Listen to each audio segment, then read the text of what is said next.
O artista italiano Salvatore Garau criou uma obra chamada Io Sono, Eu Sou. Essa obra é uma escultura imaterial, ou seja, uma escultura que existe apenas na imaginação do artista. E ele vendeu essa obra por 15 mil euros, equivalente a quase 100 mil reais, né? Então, isso é arte? Meu nome é Gil Alves, eu tô aqui com Gustavo Dias e você está ouvindo o podcast Desver. Você sabe, Gustavo, essa história do Salvatore Garau, aí, essa obra de arte imaginária aí que ele vendeu aí esse mês, me lembrou um episódio do Chaves. Que ele... Sempre uma boa referência, né, Chaves? Sim, o Chaves, não, muito, muito importante. E muito séria também. Que ele faz um desenho, eu não me lembro se é exatamente assim, mas eu me lembro assim, né?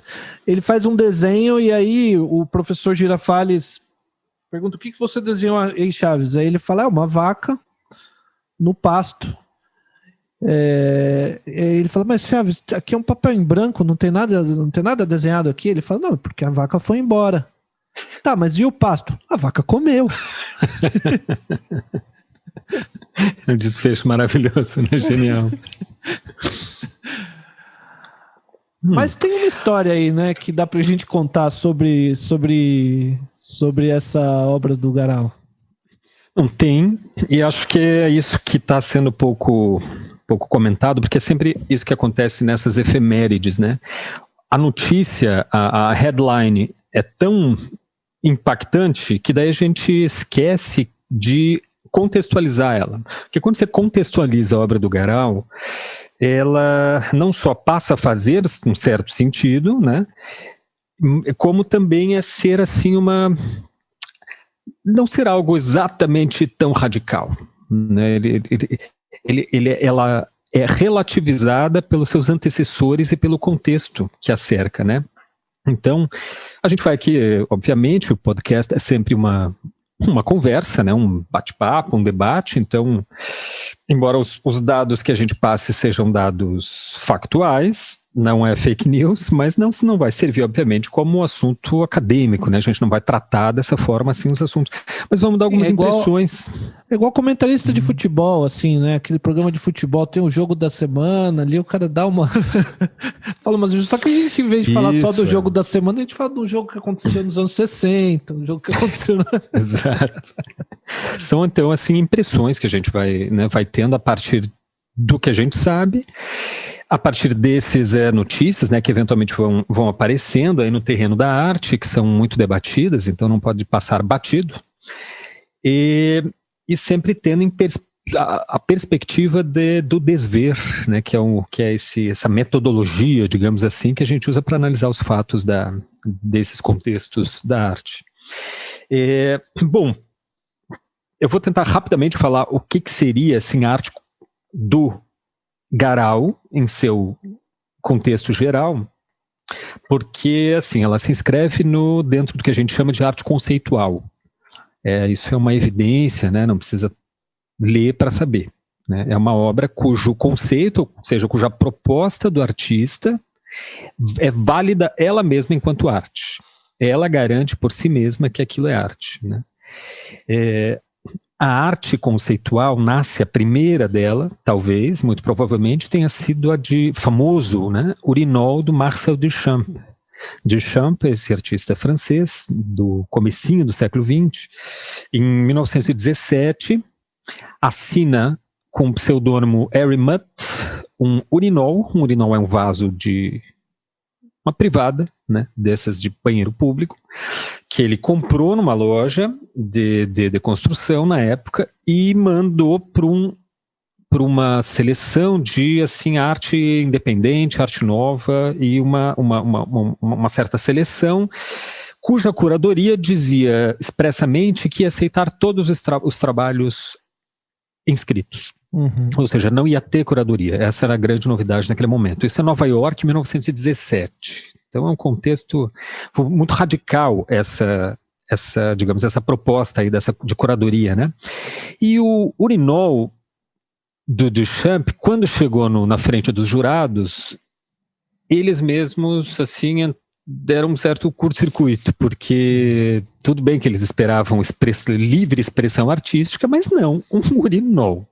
Né? Hoje talvez isso fizesse sentido, em 1917 não fazia. Ainda mais nos Estados Unidos, né? Porque a gente acha que... A gente tem essa imagem hoje, né, do MoMA, dos Estados Unidos, como um lugar onde tem a arte de mais impacto, mais nova, e enfim, como um centro, pelo menos do mercado de arte, né, um grande centro, e é mesmo. Mas no início do século XX, os Estados Unidos eram, mesmo Nova York, era muito atrasado mesmo, assim, né? Era um bando de caipira.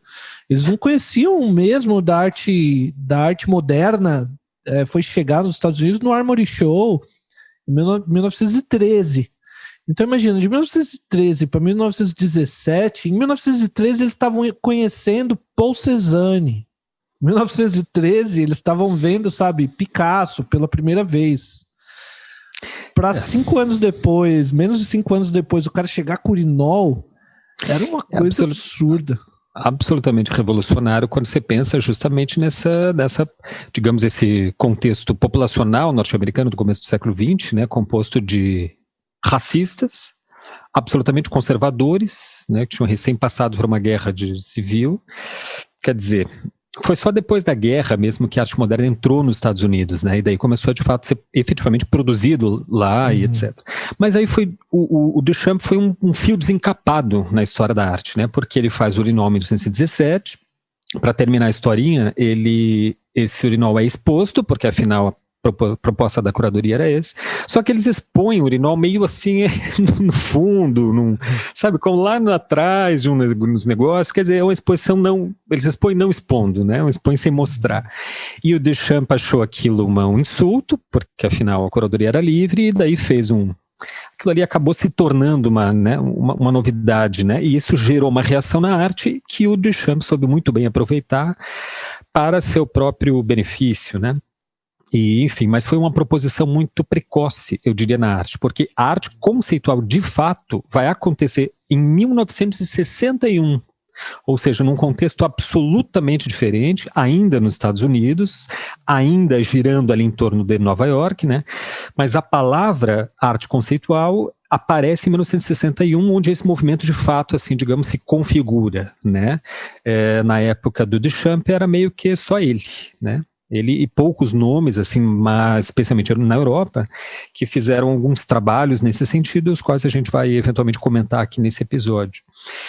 Buenas, foi em 61, então, que eu dizia que um crítico norte-americano, o nome dele é Henry Flint, introduz essa palavra no campo da arte, da história da arte. Ele diz o seguinte, abre aspas, arte e conceito é, acima de tudo, uma arte na qual o material são os conceitos. Uma vez que os conceitos são estritamente vinculados à linguagem, a arte conceitual, portanto, é um tipo de arte na qual o material é a linguagem. Quer dizer que é um tipo de trabalho que não é, pelo menos nesse conceito aqui do conceito da arte conceitual aqui do Flint, não dá para dizer que é um tipo de arte imaterial, que nem a escultura do Garal, né? Ainda estamos no reino da matéria, sim, de alguma forma, né?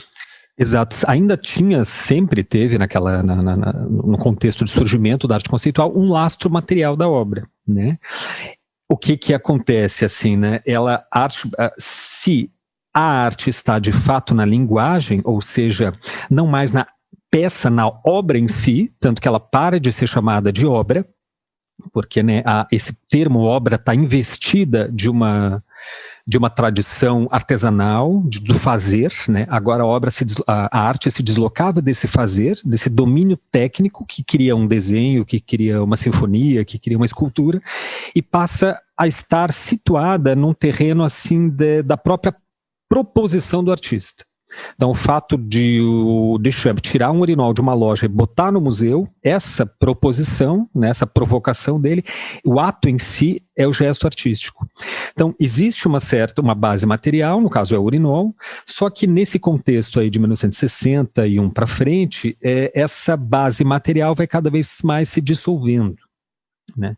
Experiências mais radicais fizeram, por exemplo, né, uma obra de uma artista norte-americana desse período, não vou lembrar aqui o nome, mas a obra consistia no seguinte: ela não tinha obra, ela tinha coordenadas para se fazer a obra. Então, o que era apresentado na galeria era um papel escrito, datilografado por ela, dizendo assim: 1, faça isso, 2, faça isso, e assim a pessoa montaria o seu próprio trabalho. Então, a obra é o papel ali, né? A instrução. Não é a instrução, né? Então, esse é um dos, né? O contexto lá da arte conceitual foi uma certa reação num crescendo que vinha desde o expressionismo abstrato, sobre o qual a gente tem muitas reservas, né? E vamos falar disso num outro capítulo, num outro episódio aqui do podcast. Mas começou lá um movimento de emancipação da arte, de radicalização do que é moderno na arte, né? Da arte moderna, de um sistema assim, centrífugo das vanguardas, que foi cada vez mais radicalizando a arte como uma linguagem. E isso fez com que uma série de produções fosse se distanciando cada vez mais da produção artística tradicional, uma tela na parede, figurativa, realista, etc. Né? Não só a arte conceitual, mas nessa mesma época teve também, por exemplo, a arte povera, que era uma das produções, por exemplo, era um como é que ele fez? Era um caminho feito de galhos, enfim, numa ilha. Era isso a coisa. Ou uma escavação num deserto e assim por diante. Quer dizer, obras que já não tinham cuja materialidade não era importante. Por quê? Porque nesse contexto ela vinha sempre assim como uma crítica ao mercado de arte, à sociedade de consumo, crítica a própria arte, digamos, tradicional, né, como a arte clássica, era classicamente, tradicionalmente entendida. Então ela foi se radicalizando num sentido assim contra-burguês, no sentido de contra-cultura, anti-institucional. Né? Mas isso é o contexto de 1960. De lá para cá, muita coisa mudou. E em 2021, o Salvatore Garau vai lá e apresenta uma obra que é um espaço vazio, né? A gente vai, de alguma forma, tentar provar aqui, né, Gil, que ele não foi exatamente um pioneiro nessa questão. E 15 mil euros, inclusive isso é outra coisa que eu acho que a gente vai poder comentar melhor aqui nesse episódio. 15 mil euros no mercado de arte não é dinheiro, né? É dinheiro. Sim. Pouco. Mas sobre ainda esse contexto da arte conceitual, eu acho interessante.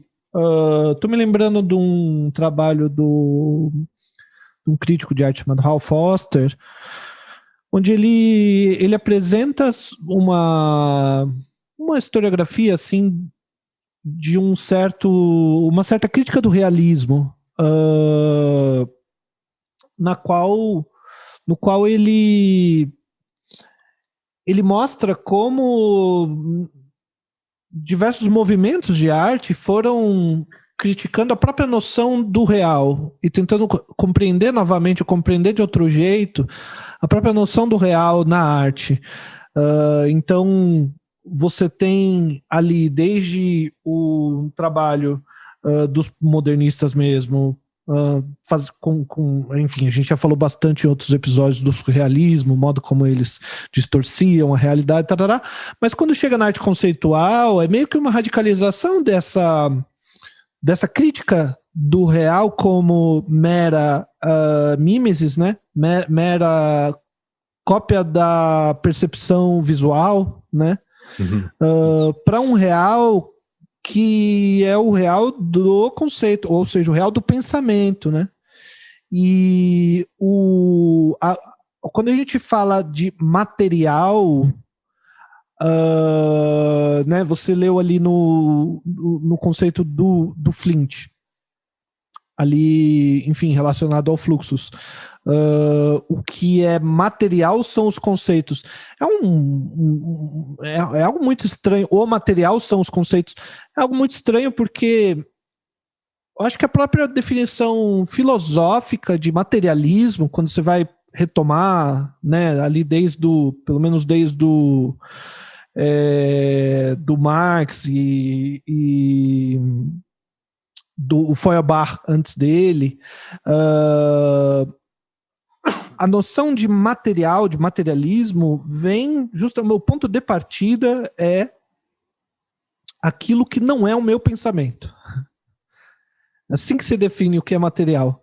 Não, o que não é, o que está para além do meu pensamento, é isso que eu conceituo como material. E aí você escolhe o que fica fora do pensamento e o que não fica fora do pensamento, e assim se constrói cada um seu materialismo, vários materialismos, enfim, que dá outro programa falar sobre isso.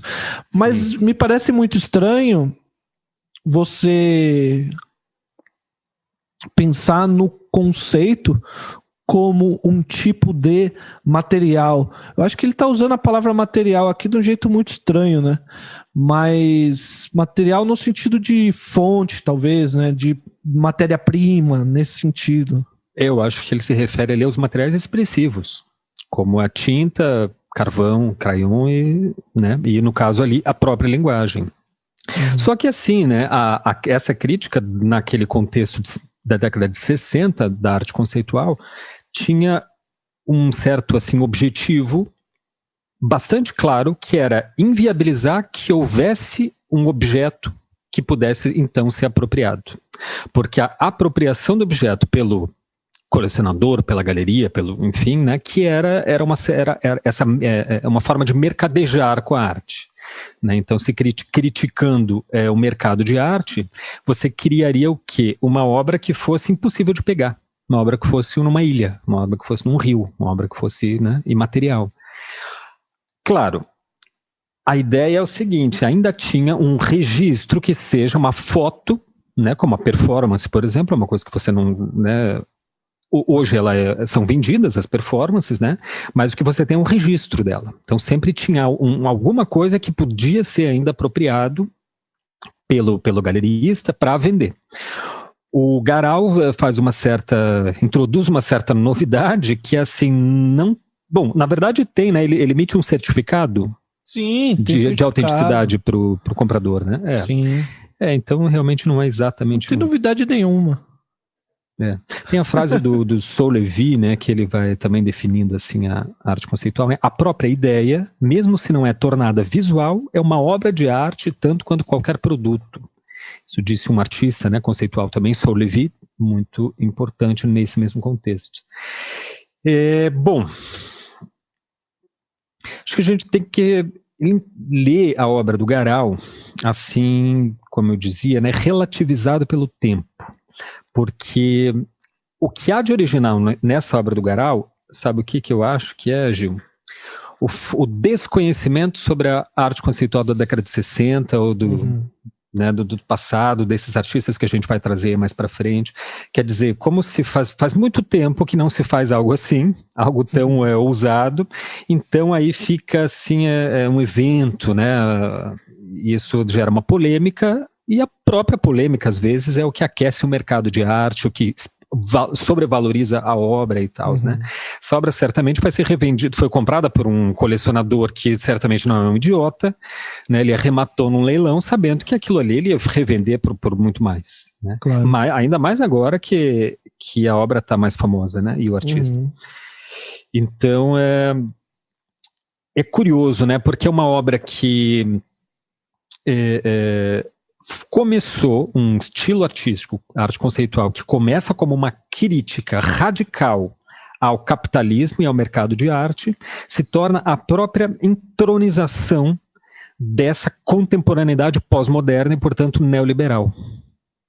O que é uma obra vazia, uma obra que é um espaço, né, sobre o qual você se projeta qualquer coisa, enfim, se não uma ação. Uma ação, um título de capital que né? É exatamente isso que dá. É uma coisa que não existe, que existe apenas um certo valor combinado, um valor agregado ali, um capital simbólico em cima dela, e que esse valor, ele é especulado, porque você especula sobre valor. A obra do Garal não tem sequer um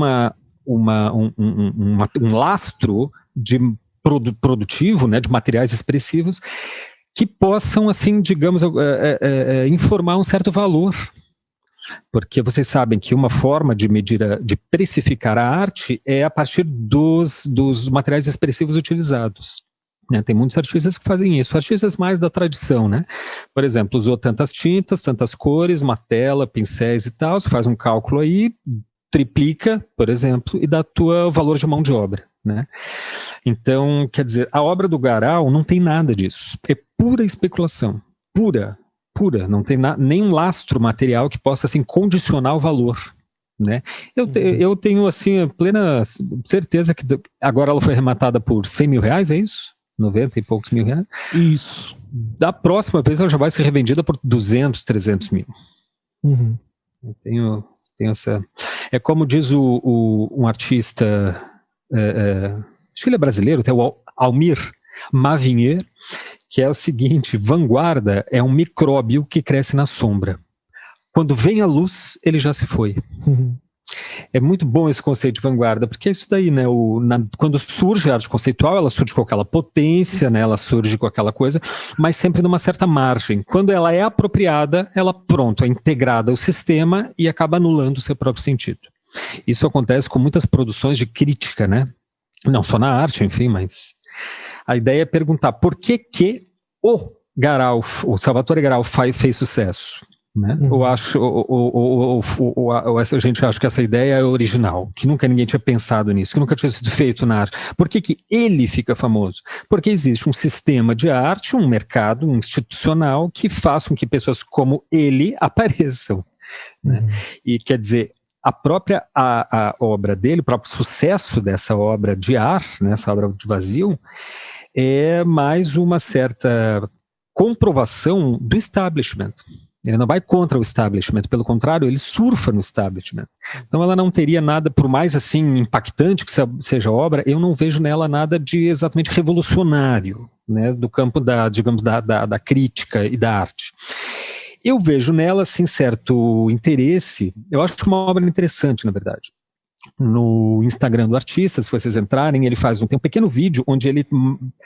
Porque essa obra não é a primeira que ele fez, ele já fez outras esculturas de nada. Essa não é nem a primeira, essa é a primeira que ele vende.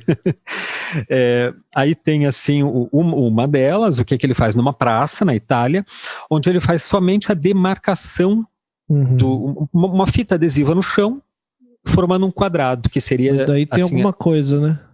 Não é um nada, assim, é só um espaço. Mas a fitinha no tem chão, a fita demarcaria aquela correntinha do museu que você se aproxima, é o limite ali de aproximação da obra. Se vocês entrarem no Instagram dele, é o primeiro vídeo ali, com o maior número de views. É muito interessante ver aquela fita adesiva colada, porque ela me lembra muito aquela coisa, Gil, eu não sei se você sabe o nome, que eles passam uma fita adesiva, pintam assim no chão onde o cadáver foi encontrado, numa cena de crime, para não... Né, porque é exatamente isso que eu acho que o Garal acaba fazendo, querendo ou não, né? Certamente ele não é nada ingênuo, mas ele entroniza a morte da arte. Uma arte que é um vazio, é evidentemente que há uma assunção de um certo esgotamento da arte. Não sobrou mais nada, né? Não sobrou mais nada. Tanto que se está vendendo e batendo palma e jogando confete para o vazio. Né? Tem uma boa dose de ironia aí que a gente tem que entender, né? Tem que perceber também, que obviamente que ele está tirando com a nossa cara. Mas isso não é exatamente ruim, porque a arte faz isso, né? A ironia faz parte do campo lúdico da arte, e ela é importante, inclusive, para a arte. Né? A gente teria, assim, vou falar de uma última, citar um artista só, Gil, depois passo a palavra para ti, que é o Piero Manzoni, né? Que não pode ser esquecido, que no mesmo contexto de 1961, justamente nesse ano, casualmente, né, onde surge a arte conceitual, ele faz suas famosíssimas latinhas, scatoletes, que são as latinhas, né, chamada mère d'artiste. Não precisa dizer o que merda, é, né? Merda de artista. Eu traduzo bem do francês, esse aí fica uma tradução boa. Ou seja, ele literalmente defeca em algumas latinhas, eu não sei, é um número significativo, se não me engano, 20 latinhas, e vende a preço de ouro. Né, propõe que a sua venda seja baseada ou seja, elas são pesadas, né, e o peso é vendido exatamente pelo valor da grama do ouro, naquela época, lá em 61. Evidentemente que todas foram vendidas. A última latinha foi arrematada por quanto? Esse valor você tinha encontrado e me falado? Era 275 mil. 1.000 euros, né? Ou reais? Era dólares. Dólares, então. Veja bem, esses valores, eles não são absolutamente nada. Né? São valores que, sei lá, se são entesourados, eu acho que é um valor puramente de ação, né? Hoje é 200 mil, amanhã é 300 mil, amanhã é 500 mil, depois 1 milhão, não existe esse dinheiro. É um dinheiro de... Então, o Piero Manzoni, em 61, já faz uma obra que é um evento assim mais impactante, né? Que tem a ironia, que já adianta o esgotamento da arte, né? Ele mesmo vai dizer, na época, né, para, digamos, justificar esse trabalho, né, naquele momento histórico, ele diz que se o comprador de arte quiser algo autêntico do artista, ele que compra sua merda. Porque isso realmente é próprio do artista, né? Não dá para falsificar. Mas tem a história, eu não consigo deixar de lembrar, tanto falando da linguagem como matéria, do conceito como como crítica do real, como a experiência perceptiva que deveria concordar com essa noção de real. Quanto falando da merda, eu não consigo deixar de me lembrar da ideia de real no Lacan, né? Porque o real é o que manca, né? É o que resta. Então é o que sobra. Nesse sentido, eu ouvi isso do Daniel. Como é o nome dele? Tupinambá? Não, Portugal? Daniel, esse psicanalista argentino que é professor da PUC. Omar Pérez. Daniel Omar Pérez. Ele comentou isso Omar Pérez. Daniel Omar Pérez. Ele comentou isso, que, na opinião dele, a arte é merda. Sim. Porque né, no sentido freudiano mesmo, né? O bebê caga. No sentido positivo do termo. Isso, no sentido merda, no sentido melhor, no sentido mais bonito, né? Você caga e o bebê, né? O bebê, não tão bebê, já numa fase um pouco mais pra frente, mas ele caga e olha pro seu cocô e fala: olha isso que eu fiz, mamãe. Olha que lindo. Venha ver o meu trabalho. A minha obra, né? Inclusive se usa popularmente a palavra obra no sentido de cocô mesmo. Não sei se você já ouviu isso. Obrar. Obrar, verbo, né? Eu vou obrar ali. Então tem um sentido muito apropriado. Tem um sentido, eu acho que muito. Eu acho que tem um sentido forte, assim, do cocô. Sim. Em relação à arte. Porque o ponto de vista do Freud, né, que como é o único produto que a criança pode fazer, aquilo é um presente, é uma retribuição ao afeto recebido. É a única coisa que ela pode fazer. Né? E curiosa, você lembrou bem, na verdade, o papo do Daniel, porque é no sentido do real mesmo, lacaniano, mas lá no começo de Bataille que considerava o real essa excrescência, né? Isso que sobra, né? Da onde vem o conceito, uma das origens do conceito do real pro Lacan, né? Ele leu o Bataille que trouxe essa... A gente falou disso no primeiro episódio do podcast, eu acho, na verdade. Sim. Mas para quem não ouviu, o Bataille tem, enfim, essa noção de que você poderia entender melhor uma sociedade. Era comum na sociologia se entender uma sociedade a partir daquilo que ela valoriza, né? A partir daquilo que é mais importante, que é mais valorizado, que é tido como caro, como bem feito, como bonito numa sociedade. E ele teve essa ideia de tentar compreender uma sociedade a partir do seu lixo, a partir daquilo que resta, né? Daquilo que não serve, daquilo que é jogado fora, daquilo que é... E esse é um dos componentes que o Lacan tomou para falar sobre, enfim, para elaborar essa noção do real que que forma um dos registros, né, do sujeito junto com o imaginário simbólico. Uhum. Sim, o que faz muito sentido, obviamente, né, porque para cada vez que a gente aparece, para cada imagem que a gente produz, há um consumo, né? Uhum. Qualquer coisa, a gente está vivendo, está consumindo, está com a luz acesa, está ouvindo podcast num aparelho celular que consome bateria, quer dizer, viver é consumir isso, né? Então, o produto dessa consumição ou consumação também não nos explica, porque, né, separar uma parte, isso daqui explica o ser, isso aqui não explica.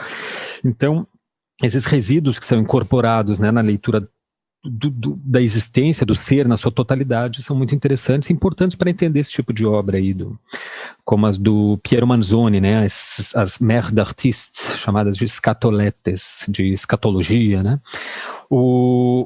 Para finalizar, assim, eu gostaria de ainda comentar uma coisa que eu acho bem significativa na obra aí do Garal, né, na escultura, como é que ele chama? Imaterial. Que eu acho que ela, e não é por acaso, eu acho que não é só uma leitura casual, residual que eu faço aqui, mas acho que é algo que está impresso no trabalho, registrado no trabalho, que é uma identificação, uma concretização, por mais imaterial que seja, daquilo que ficou muito popularizado pelo Zygmunt Bauman, esse filósofo que até morreu recentemente, né? Que escreve lá os famosos livros da liquidez, né? O amor líquido, o medo líquido, a modernidade líquida. Quer dizer, ele lê aí um contexto conhecido como pós-moderno como um momento de eventos apenas, né? De eventos que acontecem e se desmancham, onde nada é estável, né? Onde aquela noção antiga e moderna de sujeito não faz mais sentido. É claro que o Bauman tem muita razão ao colocar isso, né? Mas a obra do Garal, para mim, seria assim como uma representação máxima disso, de uma arte, uma produção artística que depende da imaginação do comprador e do próprio artista e dos espectadores, que é fatalmente produto de projeções imaginárias, que não tem nada estável, literalmente nada estável, né? Ela é vacuidade pura, ela é vazio. Enfim, ela é uma vanitas contemporânea, né? No sentido de... É muito interessante, na verdade, a obra, né? Por mais estranha que possa ser e que cause indignação, ela não deixa de ter o seu interesse. Sim, porque esse olhar pro... A gente não pode esquecer também o nome, né? Porque uma obra que não tem nada, não tem nenhuma materialidade, mas tem um título. E o título Io sono, né? Eu sou. Putz, é um título que tá falando muito, né? Não tá falando... Muito bem observado. É muito comum artistas de arte abstrata, principalmente, não darem título para suas obras. Porque quando você dá um título, você está falando alguma coisa, você tá entregando, né, um significado, você tem algo que você entrega no título. Você pode fazer uma etiqueta com ele, você pode colocar o nome da obra no contrato de venda, né, para identificar que obra que está sendo vendida, né. E o que ele vende? Ele vende isso, essa fala, essa enunciação, né, que diz eu sou. E ele diz eu sou, e ele pega esse eu sou e vende por 15 mil euros. É muito bem observado mesmo. Esse nome, Eu Sou, acho que seria assim, a melhor frase para definir o que é assim, a subjetividade neoliberal contemporânea. Eu sou. Eu, começando, né? Sempre eu. Primeiro já enuncia com eu, né? Um subjetivismo onde a tua própria existência é por si mesma. Quer dizer, desvinculada de qualquer matéria, de qualquer pragmatismo, de qualquer praxis, de qualquer, digamos, relações sociais de produção. Para citar de novo, como tradicionalmente fazemos aqui no podcast, aquele velho barbudo, que eu não vou dizer o nome. Sim. Mas é interessante mesmo essa noção, enfim, de como ele pega a partir desse eu sou, de algo que segue, enfim, algo que tenta falar dele de alguma maneira e numa valorização de quem ele, da sua imaginação e que valor tem isso. Mas como a gente estava comentando, não é novidade também, né? O Yves Klein, a gente fala no Brasil Yves Klein, né? O Yves Klein. O Yves Klein fez uma obra em 1962. O Yves Klein é maravilhoso, eu gosto muito do trabalho dele. As pinturas azuis, o trabalho no qual ele se joga no vazio, que é uma montagem fotográfica da verdade, que ele se atira do segundo andar de uma casa. São trabalhos muito bonitos e ele foi um inovador assim nesse trabalho de desmaterialização assim, da arte, enfim. E um trabalho muito conhecido e que eu acho muito bonito dele é Zona de Sensibilidade Pictorial e Material, Zona de Sensibilidade Pictórica e Material. E como que funcionava esse trabalho? Então, um artista francês, ele vendia a documentação de propriedade de um espaço vazio. Esse espaço vazio ele chamava de zona imaterial. Então essa zona imaterial era uma quantidade de espaço vazio que deveria ser semelhante, deveria ser vendida, e quando ele vendia, ele entregava um recibo, né, de que foi feita a venda dessa zona imaterial, desse pedaço de espaço vazio, e recebia em volta o equivalente a esse espaço vazio em ouro. Ele não recebia em dinheiro, ele recebia em ouro. E daí ele fazia um jogo com esse comprador, que era o seguinte, como que um ritual. Se você concordar em queimar o recibo que eu te dei, que comprova que eu vendi para você a obra, eu pego o ouro com o qual você me pagou e jogo no Rio Sena. Então, os compradores topavam isso, e esse ritual era feito na presença ali de um crítico de arte ou um merchan muito conhecido, importante, ou diretor de um museu, alguma pessoa doce representando ali a santidade do sistema das artes, né? Uma autoridade maior, superior, suprema, que estava ali como testemunha, como se faz um casamento, como padre num casamento, santificando o ato, para dizer, não, isso aconteceu, estava lá, aconteceu mesmo, porque não sobrava. Se o comprador, a única coisa que ele compra, assim como no trabalho, né, do Garal, o trabalho do Garal, o que ele está vendendo, na verdade, é o certificado de autenticidade. Não é isso que ele está vendendo. E esse certificado de autenticidade pode ser passado para frente, né? A gente pode fazer um outro programa mais para frente sobre NFT. As pessoas estão falando bastante aí por aí de NFT, mas NFT não passa muito disso. É um certificado de autenticidade, ponto. Só que em vez de ser um papel, ele é digital e funciona por blockchain.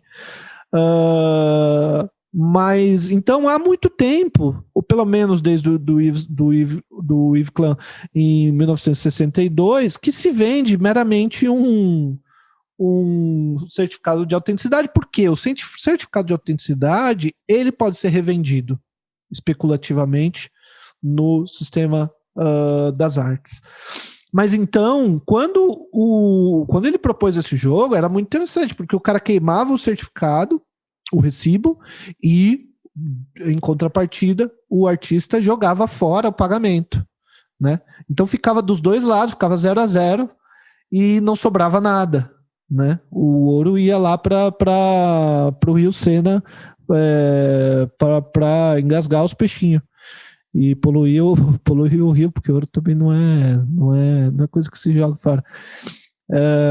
Tinha que ser reciclado, na verdade, né? Mas isso reflete um pouco isso sobre assumir a arte como imaterial, que está no título da obra, né? Zona de sensibilidade pictórica imaterial. Aqui ele reconhece que o pensamento dele, esse jogo que ele estabelece, esse ritual que ele faz de jogar, né, performativo, esse ato de jogar o ouro fora, isso é que é arte nessa história criada pelo Yves Klein. Não é o espaço vazio que ele estava vendendo, né? Então é muito mais interessante do que o trabalho do Garal. E um desenvolvimento, dando um pulo, porque tem assim, uma história muito grande de arte material, enfim, daria para falar por muito tempo, mas acho que um outro desenvolvimento interessante é o Tino Segal. Tino Segal, um artista jovem, aí, contemporâneo, ele fez uma série de trabalhos, em um dos mais conhecidos, chama Disassociations.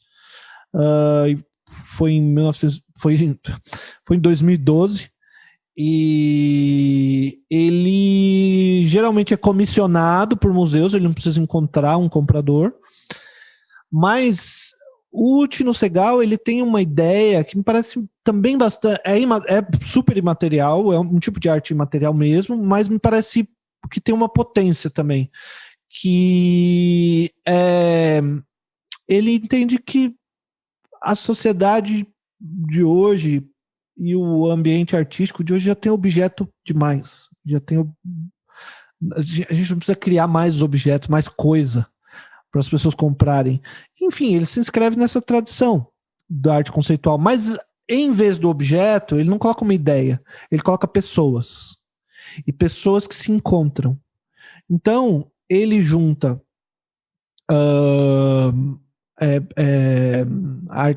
atores, ou, enfim, pessoas contratadas para ficarem lá no lugar do museu, no lugar em que a obra está acontecendo.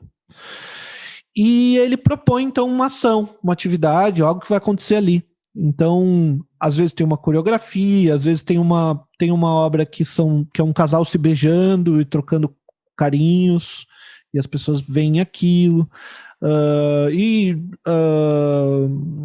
E assim... Ele chama de performance interativa, né? Isso, porque as pessoas não assistem só as performances, né? Esses atores eles vão lá conversar com o público. Então tem um encontro real que acontece entre a obra que as pessoas que ele contratou e instruiu estão performando e o público.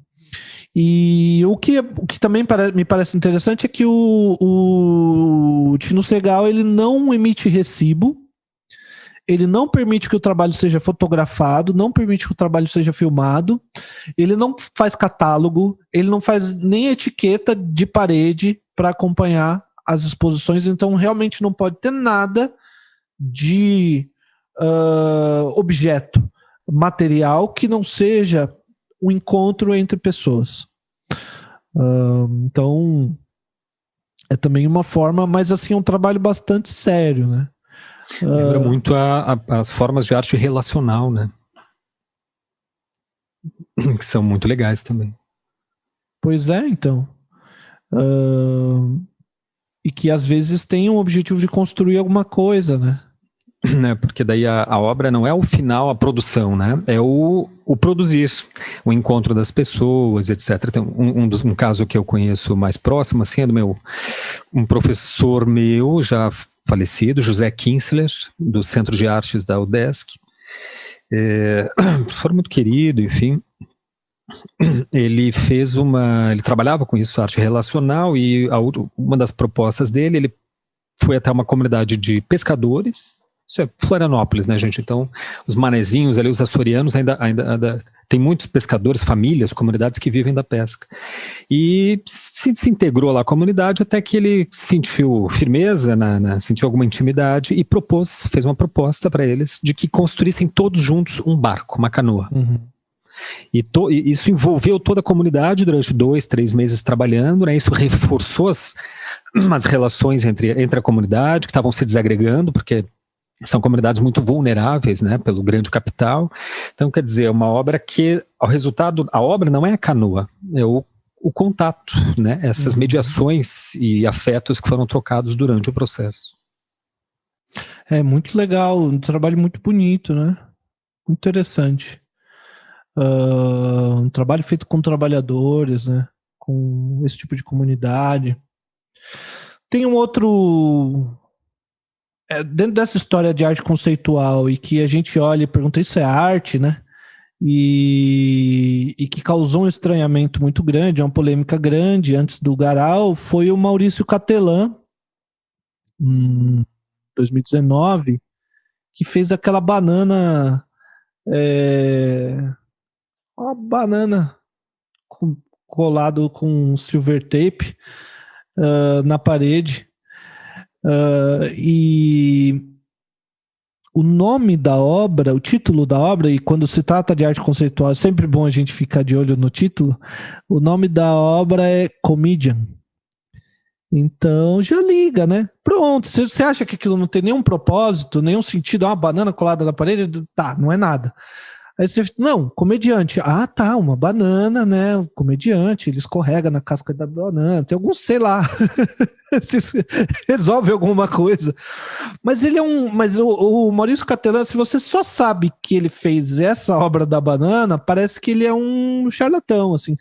Mas ele tem outras, e talvez ele seja mesmo, mas ele tem outras obras que me parecem muito interessantes, assim, por exemplo, tem um trabalho chamado América, que é uma privada feita de ouro maciço. Então, um trabalho belíssimo, ainda mais com esse título, né? E que se inscreve nessa tradição da merda aí que a gente tá falando. E me pareceu, tava olhando ali para ver essa informação. Essa obra da banana, a banana colada na parede com silver tape, foi vendida por $120 mil. E o galerista dele, chamado Perrotin, ou Perrotin, ele fez um comentário que eu achei interessante. Ele diz assim: olha, a compra faz parte da obra. Se ninguém compra, nada aconteceu. O fato de que alguém comprou é que faz aquilo se transformar numa obra de arte. Sim. Olha o conceito do cara de arte, né? Esse é o ponto, esse é o curto-circuito que essas obras acabam operando e sendo vítimas delas próprias. É exatamente como a obra do Garau. O Garau foi direto ao ponto. Ora, se é arte conceitual, então afinal é só o conceito, então não precisa de matéria nenhuma. É melhor que não tenha, porque como diz o artista que você citou ali, né, Tino Segal, é melhor que há muitos objetos no mundo. Né, o sistema produtivo é alucinante, então é melhor que não tenha. Ele foi direto ao ponto. O problema é, se fosse uma obra sozinha, se ele fizesse aquilo, expusesse no museu, num edital, numa bienal, é uma coisa. Né? Ela, de fato, suscita reflexões, de fato seria assim, questionadora, né? E a questão, o questionamento é sempre necessário, né? Porque ele não se encerra, ele não se responde. O problema, ou melhor, a condição, é que ele foi vendido. né? A ideia é, então, imagina se não houvesse essa venda. Primeiro que a gente não ia nem saber do que aconteceu. Ia ficar um idiota com a banana colada na casa dele. Na parede ninguém da ia casa saber, dele. não ia causar escândalo. Quanto trabalho meu e seu que a gente faz que tá na nossa gaveta ali. Tá na parede aqui. Tá na parede, tá na gaveta lá nos nossos arquivos e a gente não vendeu. Ia tá igual, ele pode fazer 1000 bananas lá na casa dele. Isso não significaria absolutamente nada. Um maluco com banana na parede. Agora, o momento que isso é vendido por $120 mil. E essa venda significa a obra? Dá significado, dá o sentido da obra? Então, estamos falando de capital. Estamos falando de especulação capitalista, não estamos falando de arte.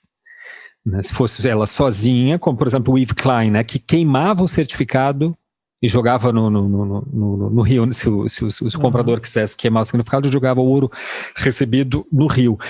Quer dizer, aí ética, né? É uma certa ética e uma certa faz um sentido, porque daí é um questionamento em si mesmo, né? É um desapego do mundo, enfim, pode ser lido como várias coisas, né? Mas não como mercado, porque é o antimercado, né? Jogar ouro no rio, jogar o dinheiro fora, é literalmente coisa de maluco, né? Quando alguém rasga dinheiro, a gente diz, não, a pessoa tá louca a ponto de rasgar dinheiro, porque no capitalismo a loucura extrema é rasgar dinheiro.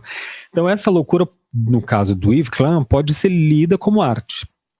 A do Garal e do Maurício Catelan, elas assim, eu acho que devem ser vistas com muito cuidado, né? Porque elas, até que ponto termina a arte, até que ponto começa aí o puro mercadejar, né, com a arte. Porque tem uma dimensão na obra do Garal. Para encerrar aqui minha fala, né, hoje a gente queria fazer um episódio um pouquinho mais curto para dar tempo de ler os e-mails do pessoal, né, os comentários que recebemos durante a semana. Mas o último comentário sobre o Garal é que eu diria o seguinte: eu acho que é um trabalho irônico, assim como o do Catelan, e ele deve ser lido nessa chave, ou seja, a gente tem que devolver a ironia, né? Eu acho que devolver a ironia significa olhar exatamente o que ele dá. Isso é o desver, né? Olhar não projeções da imagem, mas exatamente o que ele está mostrando. O que ele está mostrando? Nada. Ou seja, nem um traço indicial sobre o qual a gente possa projetar. Nada. Não tem um fio de cabelo sobre o qual você possa criar uma história, projetar. Não tem uma articulação, uma síntese. Ele não apresenta rigorosamente nada. Se ele não apresenta nada, então é porque o trabalho é nada. Esse é o trabalho dele, né? Essa forma de ler, eu acho que, se por um lado fecha o conteúdo, por outro lado acho que devolve a ironia e coloca a produção do Garal no lugar em que ela de fato reside, que é no mercado de arte. Pois é, tem esse conceito de... Eu acho que a gente nunca vai fazer um episódio... A gente fez um episódio chamado Perguntando Isso é Arte, mas eu acho que a gente nunca vai fazer um episódio...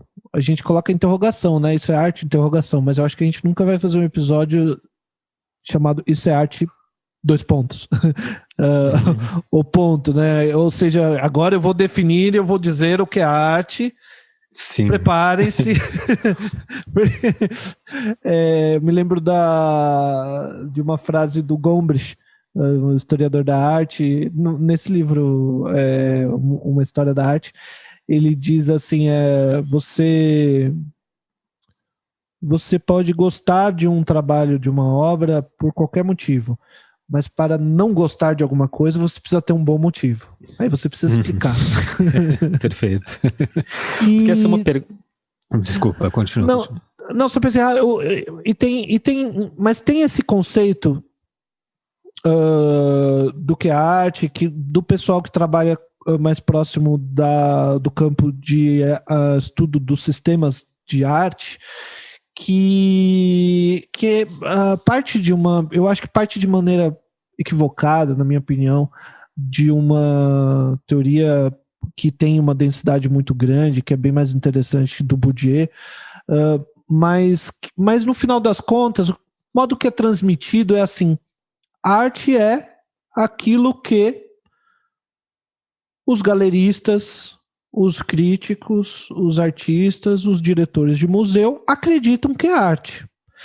Então, se você aceitar esse conceito, que eu acho muito problemático, que eu acho que tem que eu acho muito ruim, e leva para problemas muito graves, porque leva para um lugar no qual a própria interpretação da obra é determinada por aquilo que as pessoas acreditam.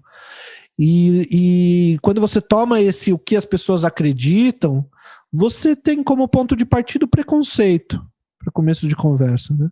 Que eu acredito que a arte, de antemão, antes de vê-la, né?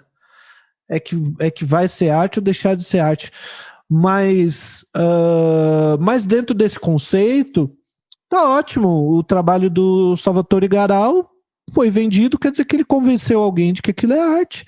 E se ele acredita que é arte, o comprador acredita que é arte, o galerista dele que intermediou a venda, a casa de leilão acredita que é arte, e acabou, né? Mas eu acho que o ponto dele, o que ele fala, eu acho que o ponto aqui que a gente não pode esquecer, porque as pessoas são malucas, mas não muito.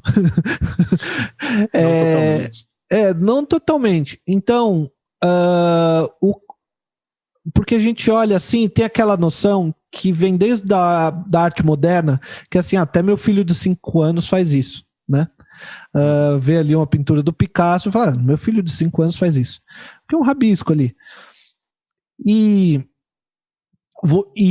uma escultura imaterial imaginada por uma pessoa, isso, bom, aí meu filho de 5 anos com certeza faz isso. Mas eu acho que o que o Salvatore Garau fez, e que dá muito trabalho, e que é muito difícil, e que não é acessível para qualquer pessoa, é convencer justamente o mercado de que você é um artista conceitual capaz de propor conceitos que são, em si mesmo, arte. Esse convencimento, no final das contas, cá entre nós, é branding. Em publicidade a gente chama isso de branding. Você precisa ter o seu nome, seu nominho, Salvatore Garau, precisa ser conhecido pelas pessoas, as pessoas precisam te ver, as pessoas precisam ter olhado obras tuas. Ele era um pintor antes de fazer esse trabalho, ele fez enfim, muitos trabalhos com pintura. Muitos trabalhos de pintura, né? Um pintor abstrato, né? Pintor abstrato, para o meu gosto, de qualidade duvidosa. Mas quando ele quando ele vai falar sobre o trabalho dele, e isso é importante, porque o artista conceitual precisa falar do trabalho dele, né? Diferente de um artista figurativo, ele pode não abrir a boca, né? Tem aquela artista, eu não me lembro quem foi, mas uma artista que eu estava lendo o trabalho, uma entrevista dela, e ela falava assim, olha, eu já fiz a obra, você ainda quer que eu explique?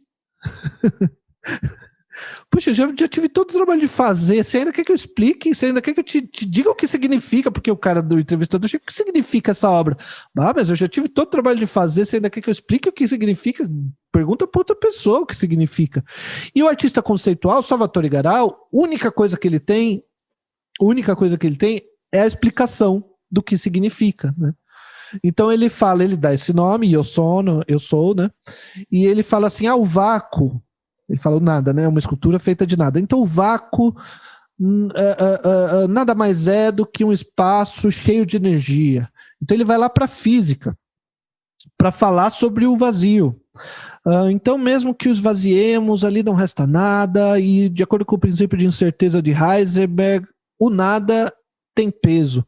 Então tem uma energia que se condensa e se transforma em partículas, ou seja, em nós. Então, eu sou nada, isso que ele está dizendo, de acordo com a física moderna.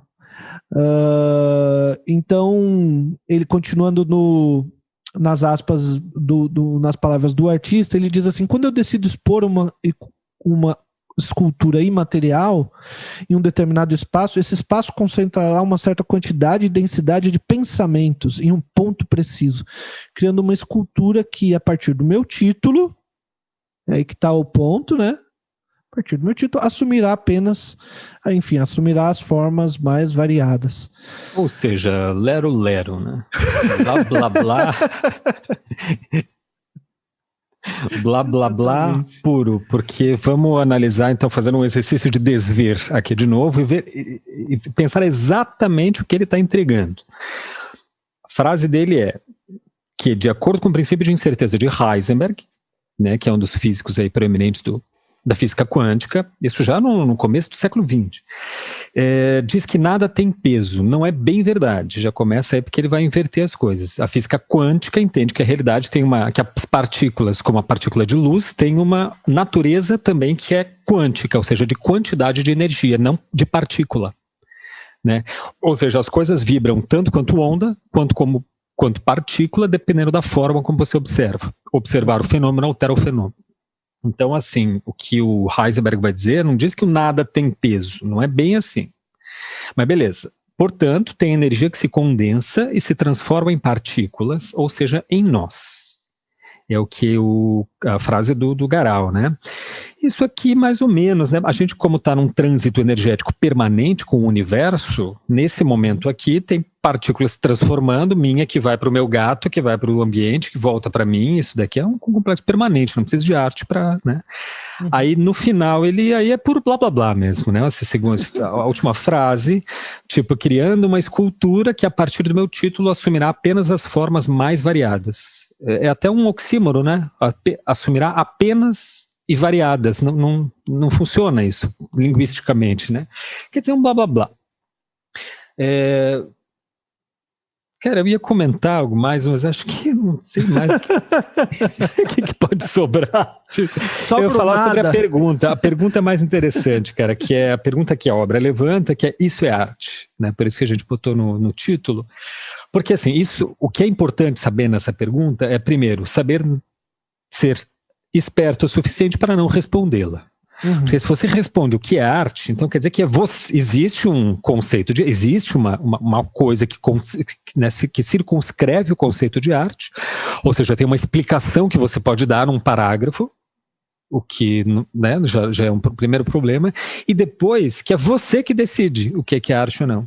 Então, se a gente se coloca a questão, né, isso é arte, você não responde isso. Simplesmente você não responde. É uma questão em aberto, e essa abertura do conceito, da questão, é o que torna a arte sempre assim vigorosa.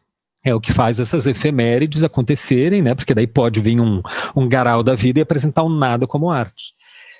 Mas o mais importante é entender que a pergunta, o que é arte, é uma pergunta etnocêntrica por si mesma, né? Uma pergunta que pressupõe uma condição artística, ou seja, produções estéticas de povos originários não é arte, né? Porque são produções estéticas. Então, assim, é uma pergunta que ela é truncada desde a origem, né? O melhor a fazer é desconstruir essa pergunta. Isso aí. Então, Salvatore Garal, um abraço para você. Continue aproveite aí seus milhares de euros. Aproveite seus 15 mil euros. Se tivesse aqui no Brasil, 100 mil reais daria para comprar uma kitnet. Mas como você mora na Itália, 15 mil euros nem é tanto dinheiro assim, né? Mas ele pode pelo trabalho que deu fazer essa escultura, de repente é um dinheiro suficiente pela obra. Que foi bem pago, né? O que ele pode fazer é ser esperto e... Acho que não dá para comprar nem um Fiat Uno, 15 mil reais. Ele pode ser esperto, o comprador pode ser esperto e guardar isso, fazer uma reserva de mercado e daqui a pouco trocar por muito mais nadas. Esse é um espaço de 1,5 metro, né? A escultura tem 1,5 metro por 1,5 metro. Tem essas instruções. Né? Se ele for acumulando isso, vai especulando, daqui a pouco ele consegue comprar 1 quilômetro de nada. 10 quilômetros de vazio. Não vai ter onde guardar. Pois é.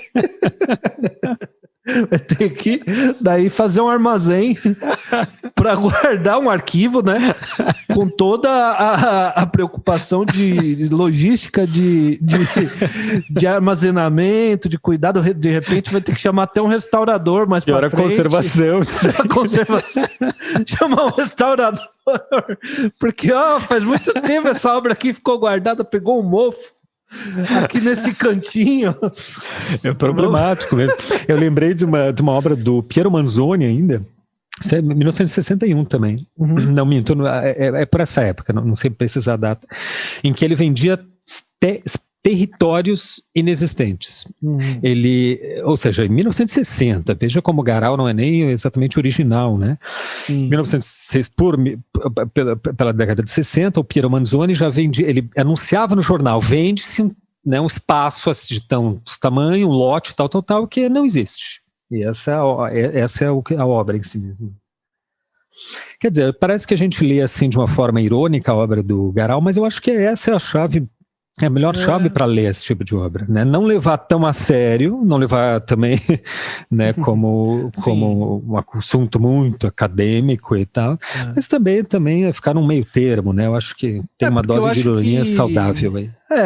Eu acho que esses artistas, mesmo como Catelan, como Garau, eles mesmos não se levam a sério, que nem a gente acha que eles se levam a sério. Eles estão sendo irônicos, eles estão zoando com o mercado também. Sim. E aí do outro lado tem um comprador que sabe que está sendo zoado e que entra na brincadeira igual um cara que vai lá no programa do Luciano Huck para passar vergonha publicamente, porque, sabe, é bacana para ele também aparecer como comprador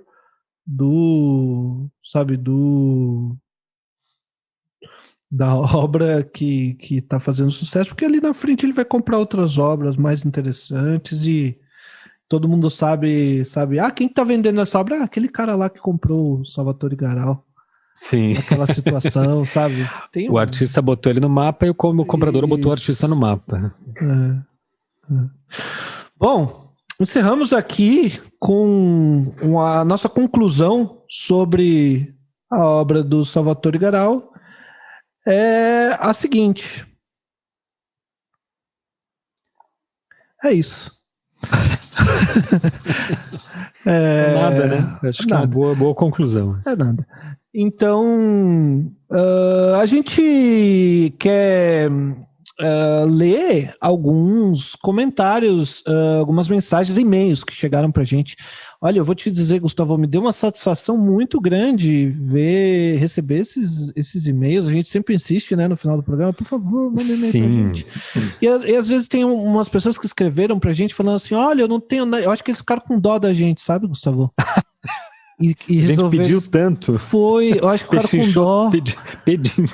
Porque teve um ou outro que falou assim, olha, eu não tenho nada pra dizer, mas eu tô escrevendo mesmo assim, porque eu não sei muito o que falar não, mas eu vou escrever assim mesmo, porque... Obrigado pela força aí, valeu pela solidariedade. Eu só queria dizer para vocês que a gente gostou desses e-mails, inclusive, e talvez principalmente, sabe?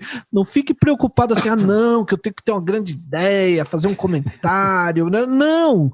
Escreve qualquer coisa, a gente tem um prazer muito grande, porque a gente fica aqui falando entre nós, o negócio vai pra internet, a gente vê uns números lá de pessoas que estão escutando, a gente não sabe quem são, não sabe...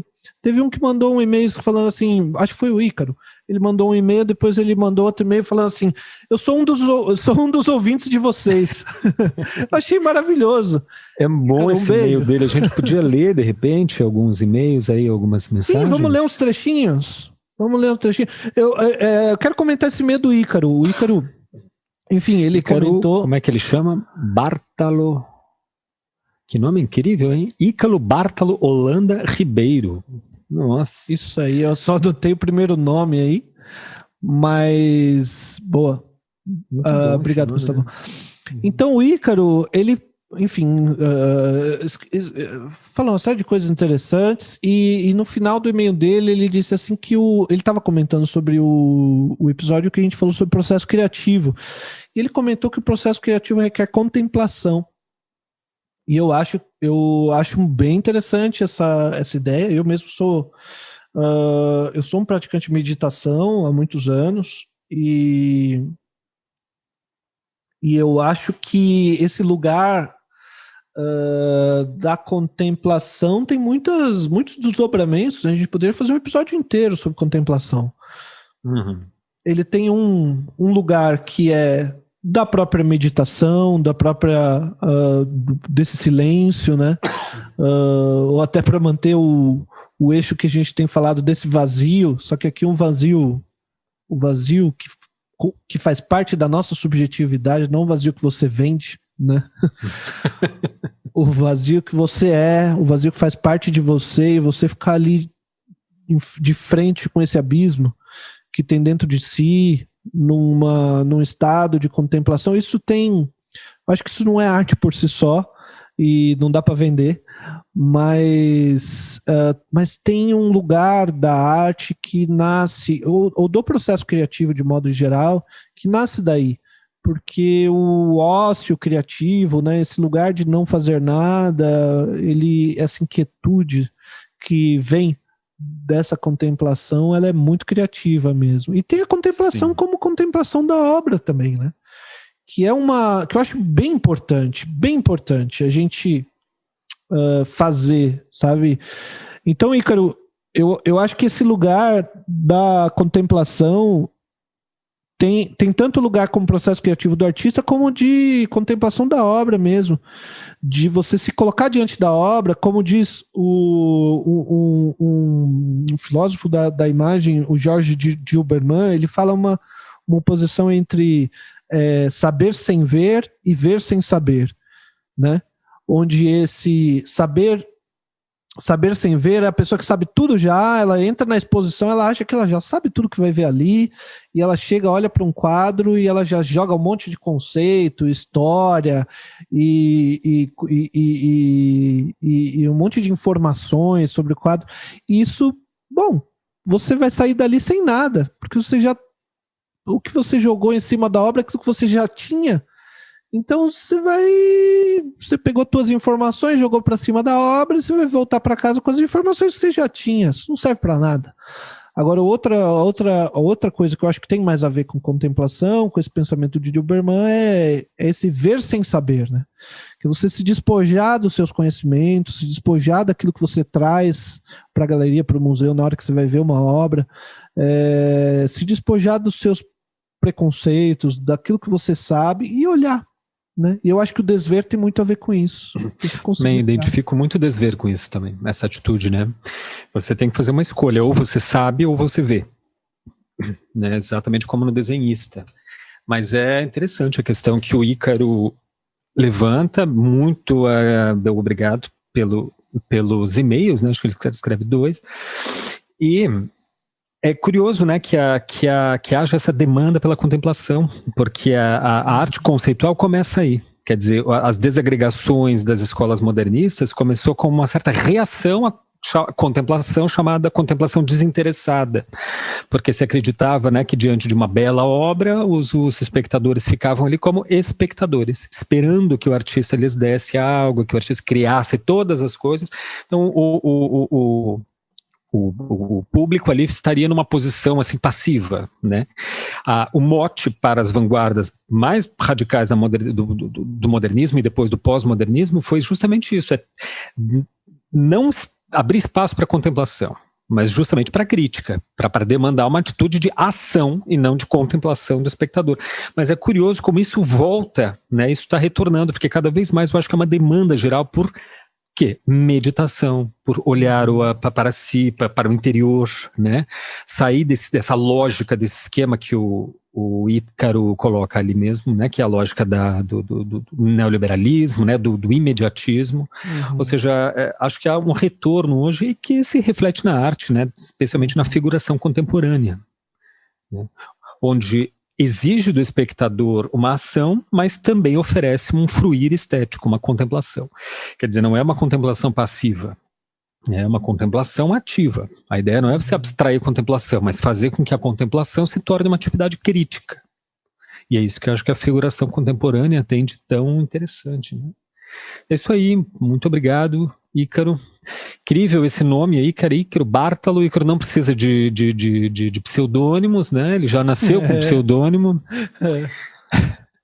Nos escreveu também, Gil, lá de Curitiba, a Caroline Lemes, que é minha amiga, eu conheci ela em Curitiba, né? Ela é ilustradora, e diz aqui, né, que tem os processos artísticos dela e as suas indagações, e diz ela que o podcast tem botado mais lenha nessa queima de ideias, me reconectando com conceitos teóricos da história da arte. Só continuem que o projeto está incrível. Obrigado, Caroline.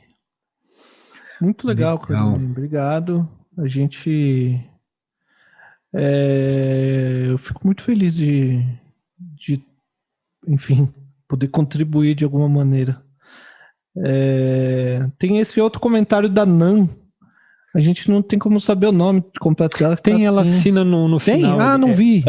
Ana Matsuzaki. Não sei se eu pronunciei certo, Ana, desculpa. Ana Matsuzaki. Uhum. Mas ela faz um comentário interessante, que eu acho que ela pegou bem essa noção do desver, né?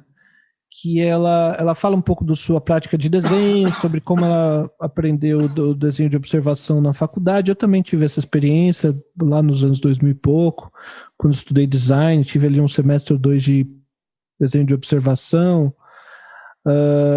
Mas ela disse que ela daí voltou a desenhar, ou está desenhando, e aí ela parou para olhar certos objetos, assim, né? E ela comenta, achei muito bonito o jeito que ela comentou. Ela falou, nossa, não tinha reparado que o milho tinha esse cabinho aqui.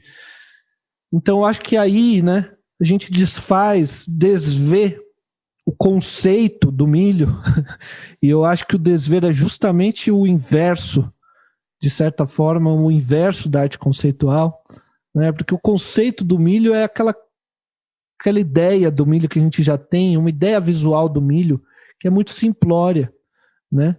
Então um cilindro com uns quadradinhos amarelo, e é mais ou menos isso, e acabou, né? E a gente tem como conceito. Mas agora, quando você realmente se coloca diante do milho como coisa na tua frente e para olhar, eu acho que aí se opera esse desver, e que você percebe esses detalhes que você não percebe sem fazer essa operação do desver, né? Uhum, exatamente. Muito legal também, é verdade. A Ana escreve um e-mail longo, né? Eu adoro e-mails longos, onde ela contextualiza ali também, né, o processo dela. Acho muito legal aí que ela tenha, que o podcast tenha, assim, estimulado, né? Ela termina dizendo que agradecendo pela discussão, e que fez um fichamento de 3 páginas sobre esse episódio sobre desenho, né? Que é bem-vinda ao time, Ana, dos neuróticos obsessivos. Eu e o Gil, assim, a gente começa a fazer um script do episódio. Não, vamos começar com uma ideia. Aí fica 3 páginas, assim, né? Fica um episódio de 3 horas. Aí a gente tem que começar a cortar. Não, todo episódio a gente começa falando assim, acho que esse episódio não tem muito material, não. Acho que vai dar no máximo uns 40 minutos. Sempre passa de 1h30, né? E por fim, até, já que hoje foi até mais curto, eu tenho a sensação, não estou contando o tempo, mas eu acho que dá tempo. Eu queria ler, curto, um recado que eu recebi, uma mensagem no Instagram, no Direct, que é eu não tenho aqui, é Gavioli Arte, eu não sei, o sobrenome é Gavioli, mas ele, muito, muito gentil, diz assim: olha que interessante, ele diz que eu queria agradecer, eu acompanho, ouço o projeto de vocês, faço parte daquele grupo de artistas que internalizaram o descrédito da família, e enquanto trabalho com faxina aqui na Irlanda, me sinto virtualmente no local certo pelo conteúdo de vocês. Fiquei também assim, muito feliz mesmo de ter essa... Porque, veja, ele está num espaço ali de aparente isolamento, né? Tanto é aquele espaço que a gente conhece quanto artista, que é o me parece ser, né? De incompreensão. Então você não tem interlocução, né? Assim, a família não te aceita, você está num outro ambiente, ele, no caso, num país frio pra caramba, né? onde ele não está atuando como artista, né, tem esse desejo, no fundo, de ser, de atuar, de produzir, mas não encontra a interlocução que o motive, né? E me parece que o podcast serviu para isso. O nosso amigo Gavioli aqui, acho que já está justificado esse nosso blá blá blá todo, né? Esse nosso esforço aqui. Eu acho que fica a mensagem do patrono do nosso podcast, Jacques Lacan, e a sua ética da sua psicanálise, que vai dizer que você não deve ceder de seu desejo, né? Então, para esse ouvinte, a gente não pegou o nome dele certinho, né? Mas todos os outros, para Caroline, para o pessoal que está, para o pessoal que está trabalhando com arte e se sente desestimulado, cara, se é teu desejo trabalhar com arte, é um imperativo ético que você trabalhe com arte. De repente, eu mesmo não trabalho com arte assim profissionalmente, eu ganho dinheiro com design de produto, com outras coisas, mas eu não consigo e não me sinto não me sinto autorizado a deixar de trabalhar com arte, porque eu acho que meu desejo passa muito por aí e sinto muita falta quando não estou trabalhando com isso. Então fica nosso desejo de que esses comentários que a gente faz aqui, essas bobagens que a gente fala, sirva de estímulo para você correr atrás do seu desejo de arte, o seu impulso de arte, a sua pulsão de arte, o seu Kunstwollen, aí, seja para onde ele for, seja no desenho, seja na mera fruição de olhar, ver trabalhos de arte, contribuir com os artistas, participar do trabalho deles, seja de repente criando esculturas imaginárias e vendendo essas esculturas por 15 mil euros por aí. Vai tirar um bom dinheiro. Imagina, ainda mais que a europeia, né? Vem da Irlanda. É um vazio que made in Ireland. Não é qualquer vazio, não. É isso aí, então. Então, só para não esquecer, escreve pra gente, pessoal. A gente se divertiu muito aqui lendo os e-mails e comentando eles. Escreve pra gente no podcastdesver@gmail.com. podcastdesver@gmail.com. Desculpa, Gil. Não, ia comentar que você acha a gente no Instagram também, né? Gustavo Dias, arroba Gustavo Dias mesmo, né? Isso. Do jeito que você vê escrito aí na descrição do podcast. Com T no final, né? Gustavo com T, Dias com Z, né? E o meu no Instagram você me acha como Gil Alice. Alice com 2 L's e Gil com U. Alice com 2 L's e E. Então, @Gil Alice, você me encontra no Instagram. Pode procurar a gente lá ou manda no e-mail. Enfim, a gente conversar. Eu queria para não esquecer de prestar assim, uma palavra de solidariedade ao poeta Jiménez. A gente está gravando o episódio no dia 4 de junho, foi quando aconteceu o ocorrido, né? Ele foi brutalmente reprimido dentro da linha azul do metrô em São Paulo, pelos seguranças ali, aparentemente do metrô, né? Que é uma empresa, acho que privada. Então fica aí a nossa palavra de solidariedade, não só ao poeta Jiménez, mas a todo e qualquer artista que nesses períodos, né, tem sido reprimidos ou pelo não reconhecimento, né, ou pela repressão policial mesmo. Isso aí, nossa solidariedade, poeta Jiménez, e a todos os companheiros que estão na luta conosco contra essa brutalidade, esses tempos obscuros que estamos vivendo. Nós todos os artistas, não vamos nunca deixar de lado as nossas utopias, os nossos delírios comunistas, como disse a Juliana Paz essa semana, e a nossa esperança. Eu tenho um delírio comunista de que todo artista possa trabalhar com a sua arte sem ser brutalizado e sem morrer de fome. Se isso é um delírio, então somos todos loucos aqui. Isso aí. Bom, valeu, pessoal. Valeu, Gustavo. Abraços. Isso aí.